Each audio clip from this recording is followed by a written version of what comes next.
बुधवार को बिहार में बीजेपी ने अपने गठबंधन और गठबंधन के साथ सीट शेयरिंग की घोषणा की थी, जिसमें 40 सीटों वाले बिहार में से 17 खुद बीजेपी ने रखी, 16 सीटें नीतीश कुमार के खाते में गईं, 5 सीटें चिराग पासवान के पास गईं, जबकि एक साथ जीतन राम मांझी और उपेंद्र कुशवाहा को दी गई और पत्ता साफ हुआ चिराग पासवान का।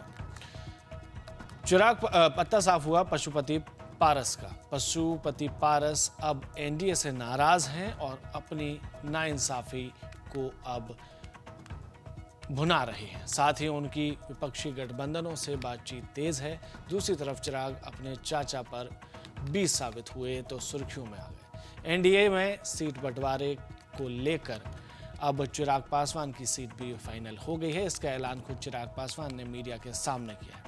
चिराग पासवान ने कहा कि प्रत्याशियों के नामों पर चर्चा चल रही है।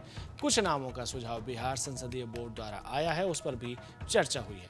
हाजीपुर सीट से एनडीए के प्रत्याशी के रूप में मैं खुद चुनाव लड़ूंगा, ये कहना है चिराग पासवान का। सुनिए वे क्या कह रहे हैं।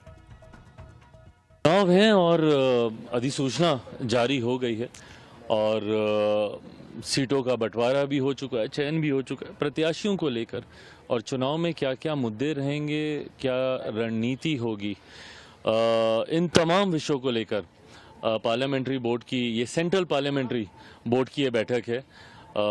इसके बाद हम सब बिहार ही कूच कर जाएंगे और वहीं पर हम लोग होंगे।